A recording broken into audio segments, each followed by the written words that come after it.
Have we discovered if this is toxic or non-toxic yet? It is definitely undiscovered. I'm gonna say it's not toxic. It is a flammable fluid. Not in a BPA-free So bottle. I don't know many non-toxic flammable fluids. Well, there is a new. We're going off on a tangent here, but there is a new non-toxic gun cleaner. Okay. You know, like you clean your guns and it's like smells terrible. Yeah. Right? No, they have a non-toxic. Like an oxymoron, like non-toxic gun guns. Yep. It's like Yep. there's two worlds colliding there. That It is. And they made it happen.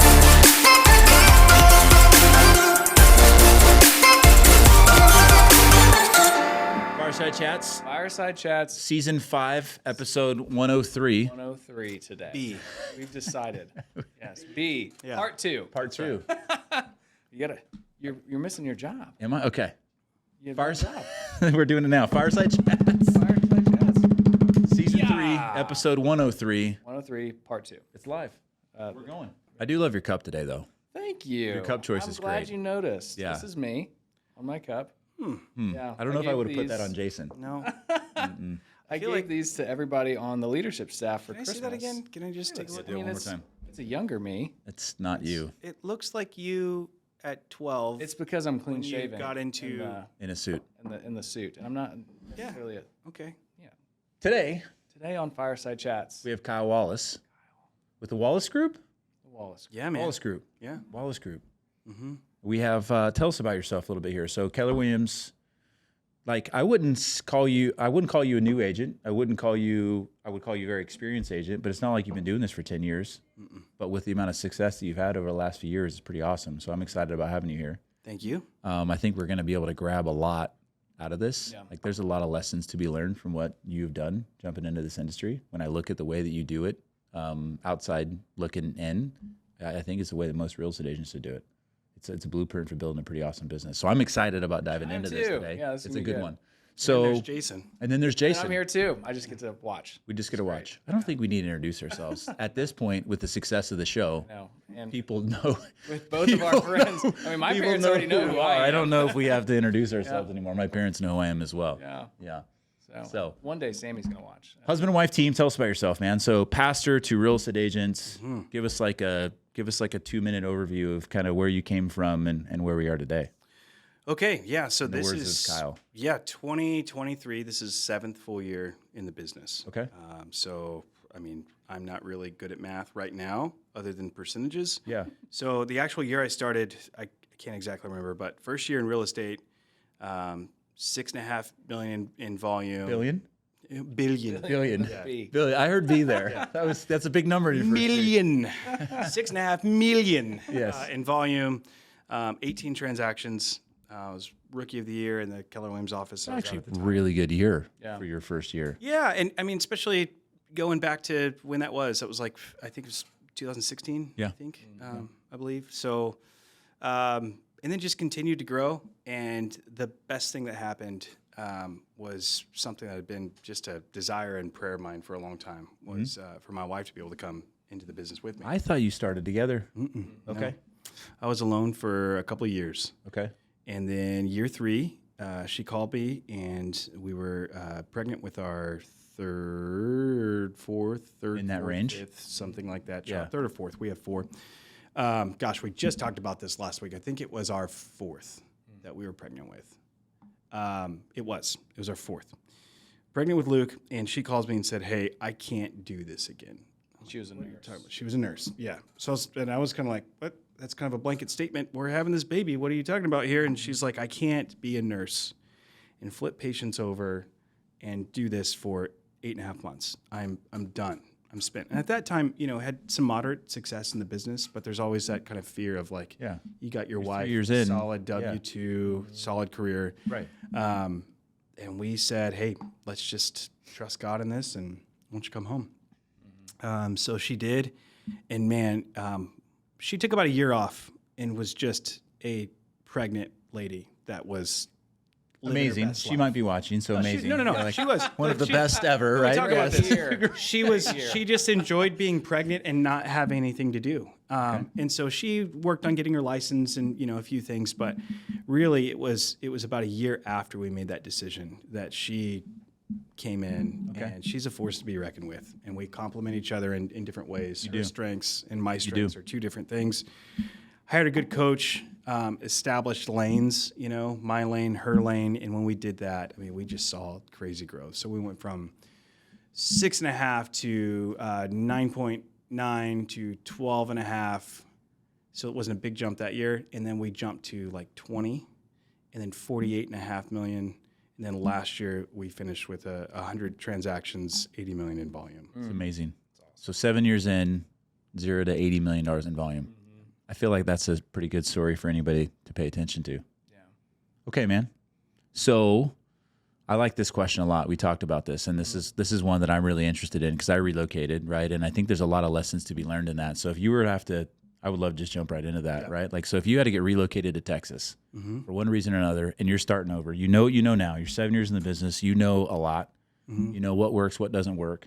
What would you do if you had to completely relocate? Your customers weren't that you currently have, right? You got a great customer base. That's non-existent. It's not happening. You know what you know now. Yeah. And you need to make some money. What would you do? How do you start over? Well, that's a good question. I think that's a really good lesson for new agents coming in, or even agents right now, right? Like, what are the things that we should be doing right now if we actually had to start over a business? Yeah.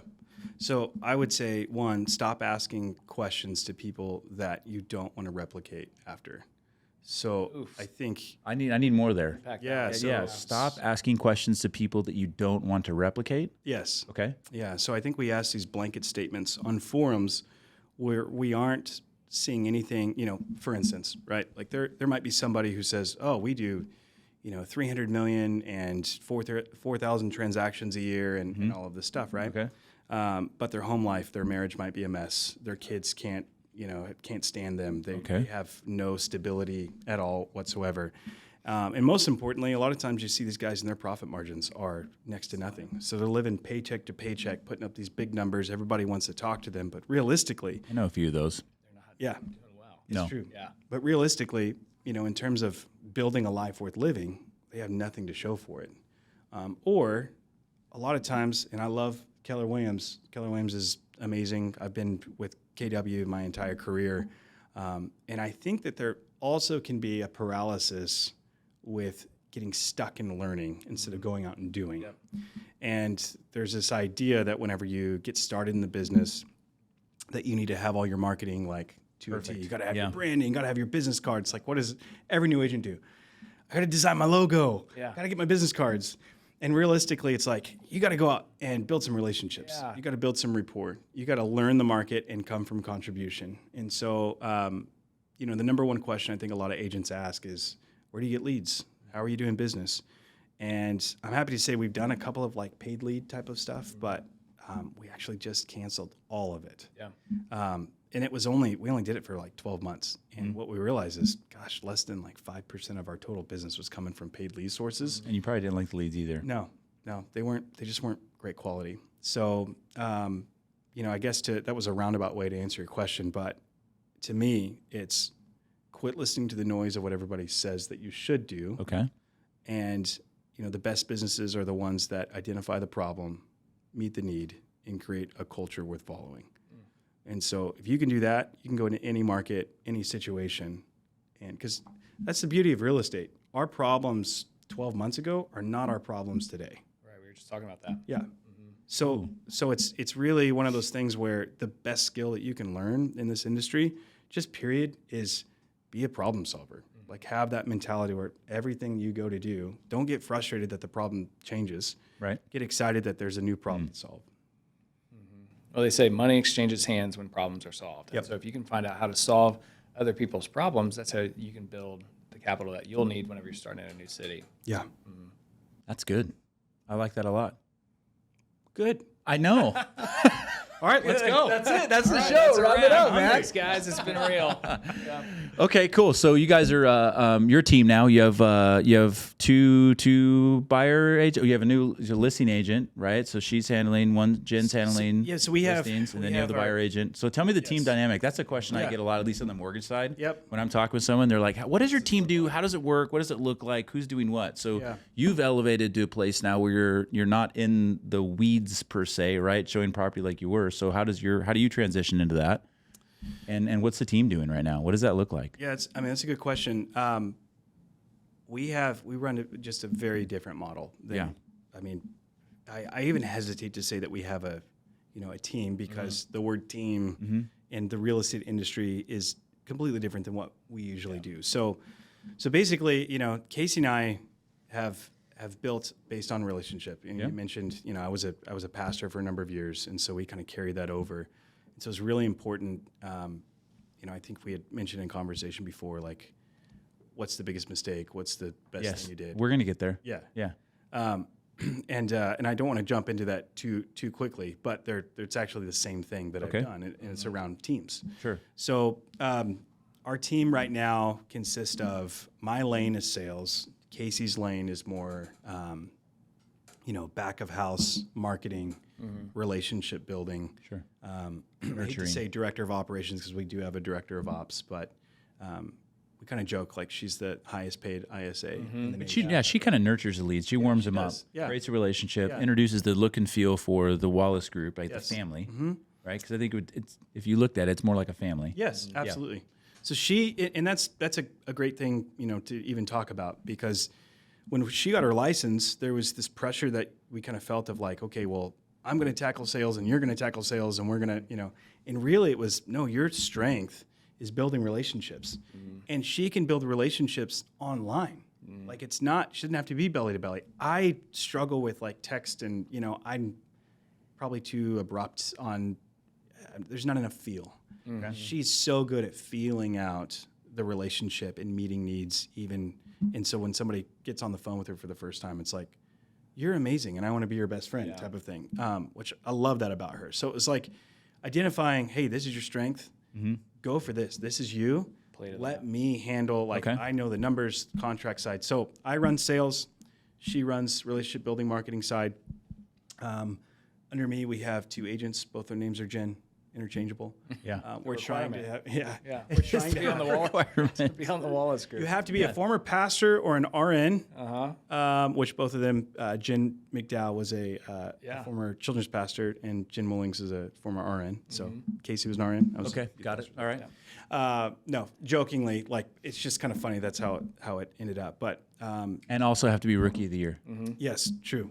We've hit rookie of the year twice now, so that's been pretty awesome. Okay, so like both Jens, they're work under me on the sales side, and our whole goal is like, hey, how do we have it to where you are just focused on working with people? Okay. And the other part is Casey and I don't remove ourselves from the process. So to us, we are selling the community of Wallace Group. It's an in addition to, and not an instead of. It's not just Casey and I, and it's not just me and an agent. It's the whole team. And so that has presented its own problems at times that we've had to navigate through, of like, we do not call things handoffs, we call them hand-ups. Right. So it's one of those things that it's a cohesive thing. Everybody's got their role, and we try to nail the process. So we have a director of operations, we have an assistant, and then we just hired a personal assistant as well that kind of helps with family stuff. Family stuff, and then our rental properties. Miscellaneous things. You have 1 or 2. That's one thing. You have, this too. 6, 7. Yeah. 4 Airbnbs. It becomes a part-time job. It does. And it can take away from your full-time job. Which allowed you to invest in those properties. I think that's something that people get into a lot. Forget about that. So do you think that you have an unfair advantage because your spouse is on the team? 100%. So I'm okay with it. No, and I'm sure you are, and I'm actually. So that's actually where I'm going with this. So I think there might be, you see a lot of husband and wife teams, spouse teams in real estate, and then there's also probably a lot of people who aren't a husband and wife team, spouse team, that might be thinking about it. Right. So how do you make that, if someone's in that spot right now, like, what advice would you give to a person that has got 3, 4, 5 years in the business and they're thinking about bringing their spouse in? Yeah. What do we need to consider outside of, do you work well together? Right. Obviously that's got to be something. Yeah. No, but what are the considerations there? That's a good question. Honestly, we get that a lot, like across the country. People reach out to us, and I'm honored by that question that we get asked, because I wish that I knew exactly what it is, but if I could narrow it down, I think it is a superpower. The Bible talks about 1 puts 1,000 to flight, 2 puts 10,000 to flight. But then also, I believe, like in marriage, that there is this it's not 1 + 1 equaling, you get two like-minded people together. Right.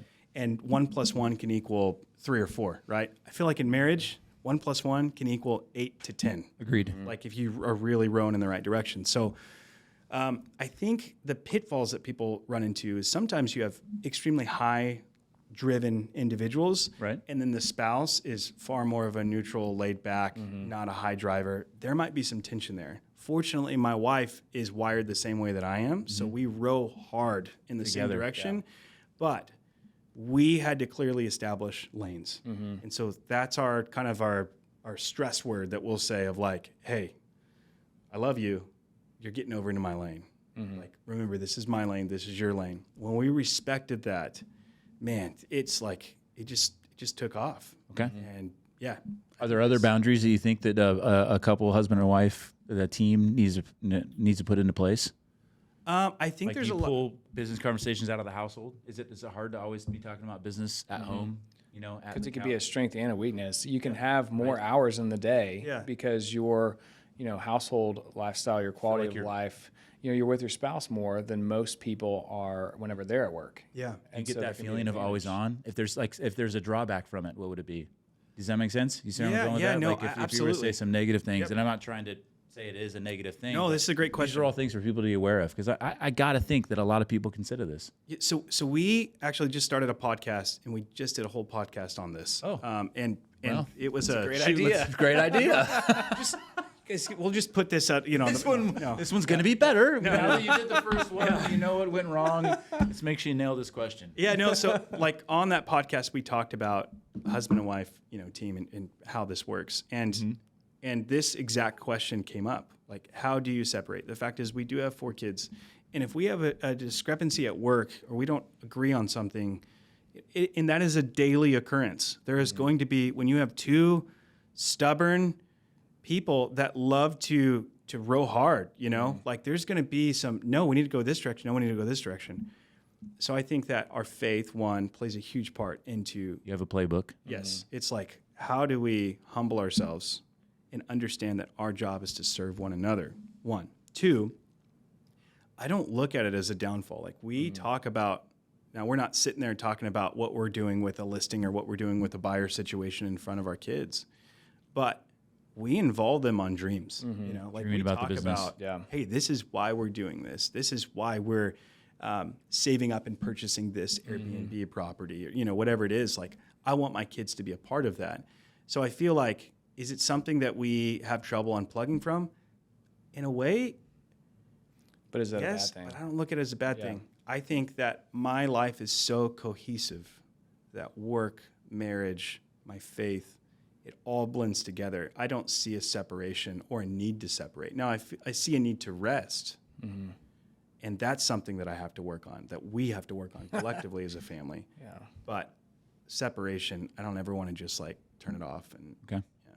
So if they're sitting there, and what I'm getting from this, and this is maybe where I was trying to go with it as well, is that like, so if you're in that situation, you're thinking about kind of creating a team within the household. It's not because you're trying to make it easier; it's because you actually want to grow something pretty awesome. yeah, 'Cause I think it's if like, oh, it'd be easier if I have like kind of like a built-in assistant, yeah, right? yeah. That I don't think that that's the reason you do this. No, not at all.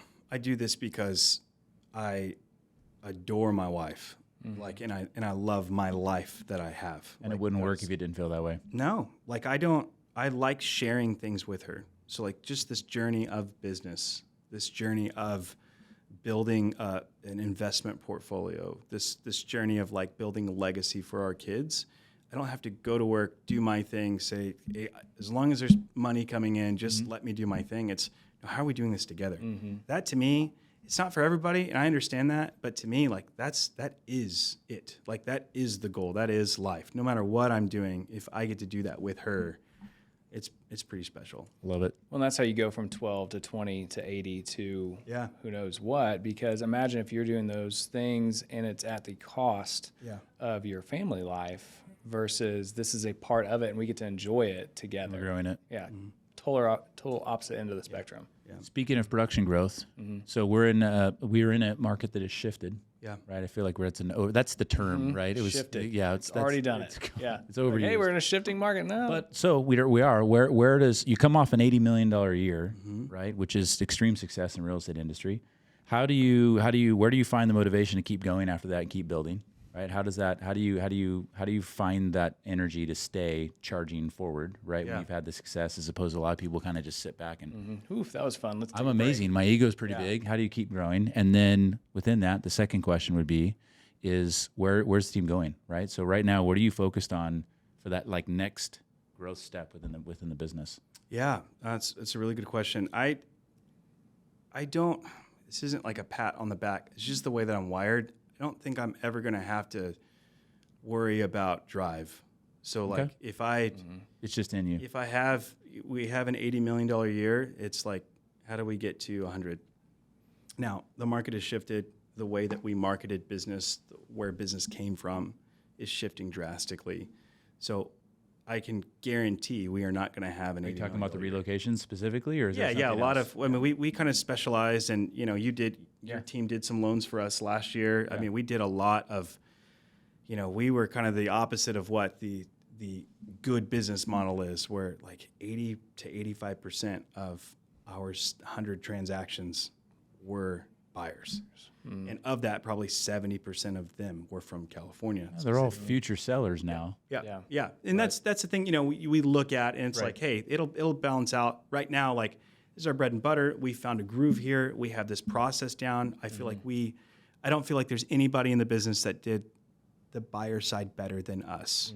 And that's that's like, I just want to feel confident in that. So you feel like it's an internal drive. Everybody gets down. So how about that? So how does Kyle pick himself back up? Yeah. Because we all, maybe you just charge always, but I think that we go through other times where we have to have rest, or we have to kind of find our motivation or hunger for a little bit. Yes. Like, how do you pick yourself back up when you're having a bad day? Yeah, that's good. And then the second question, which we'll get to, I think, and then wrap, is what's the next? Where's the business going for you guys? Yeah. Right. What's the big challenge and target? But how do you pick yourself up when you have a bad day? I think that burnout is real. It is, and especially when you do 80 million, right? Yeah, it is. I mean, like, you're kind of flying by the seat of your pants, and then not only are you managing burnout within you, but your family, and then your staff. Right. When you really care about your team, you want to make sure that they're in a healthy spot and that they're not experiencing burnout. So, I think for me, my burnout is far more of an emotional burnout than it is, like I always have to come back to a place and reevaluate the why behind what I'm doing. And I don't have, it kind of frustrates me sometimes when people talk about find your big why, because I feel like the big why is more of a purpose-driven type of situation than it is I'm going towards this, a number goal, or I want to do this. It could be that, but for me, it's like, am I serving people with everything in me? Have I completely stewarded the opportunities that God's given me? Are there untapped potential within me that I'm going to have to stand before God one day and say, you gave me these gifts and I didn't do anything about it?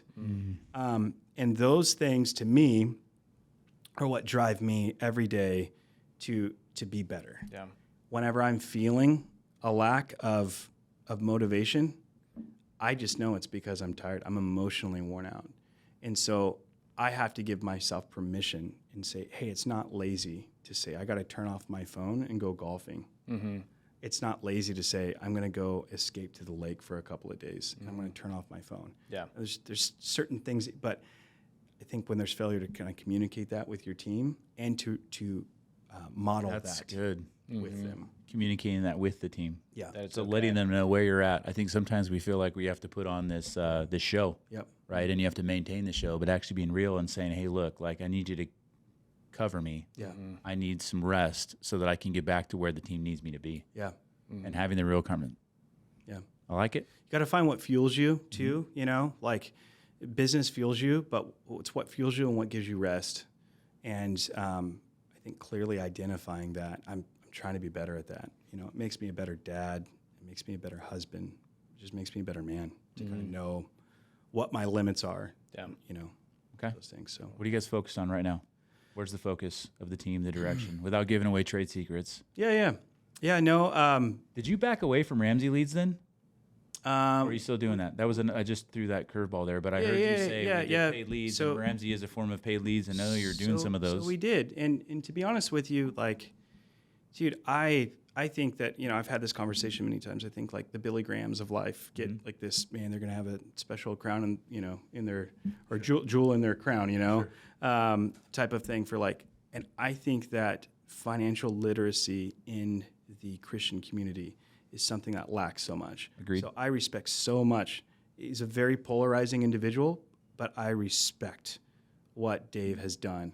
I'm a product of Financial Peace University. I mean, that really set the trajectory for us to understand finances. Okay. So that was a hard decision for me. But in the end, again, getting comfortable with your numbers. I have one of my best friends named Austin Husky, the business owner, runs Husky Lumber and Trust in the area, over 300 employees. And he has said this statement to me many times: you have to keep the business sacred.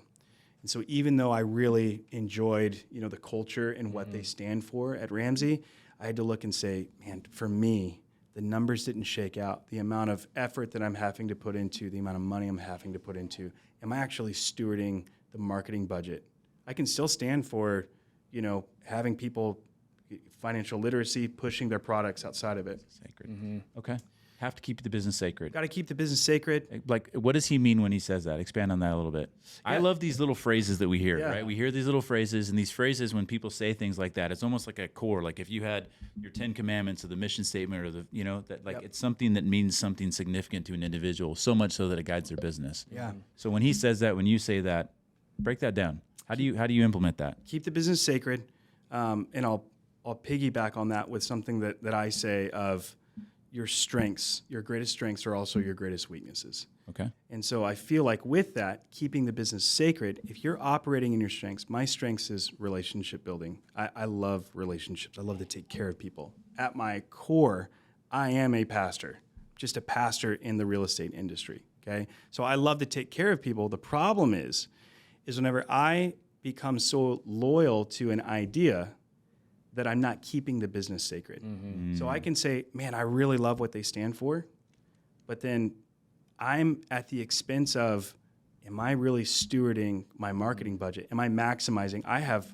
mouths to feed across the board now. Correct. Mm-hmm. So am I holding on to a principle so much that I'm actually missing it? Mm-hmm. And I think that's where relationships too, right? If you just don't have the budget and the finances aren't coming in and you need to make a cut and you're afraid to do that because of relationship, you're caring more about not having conflict and confrontation. With that relationship as opposed to business. Than you are the business. And then what ends up suffering? Everything. Mm-hmm. The relationship suffers because it creates animosity. Yep. Because you feel like you're holding on to, it's not their fault, but dead weight because it's the position's not doing any good, in that moment. So that's what keep the business sacred is. Protect the numbers, protect profitability. A highly profitable business allows for charitability, allows you to do whatever you want to do and experiment, but you have to protect profitability. Yeah, take care of your house. I love it. Where's the business going? Where are you folks at right now? We've got couple like a minute. Okay. Where's the business going? Where the business is going? I feel like in the last 24 to 36 months, we could do things without a deep level of intentionality because everybody and their dog was trying to move here, or rates were cheap, cheap to borrow money. It was more about, the problem was, how do we find them something and how do we manage their expectations along the way? Now the buyer pool is shriveling up quite a bit because of rates. Yep. And so what we're focusing on is we actually about 2.5 times our fixed expenses from last year to now, even though we're cutting other things. So we've added on a full-time media person because we are a media-based business. So taking ground in the business that's getting tougher. Do a lot of stuff in Facebook and Instagram and YouTube. Okay. And so we hired a full-time position for that because we need to not double down, but quadruple down on our level of intentionality with those things and really focus on our bread and butter. So I love it. Dig it. You got anything else, buddy? That was it. I think we covered a lot of good stuff. I know. We Easy wrapping peasy. this? This is. Put the lid on the pit. Fireside Chat, season 562. Episode 187. Done. Cut. done. Thanks, guys.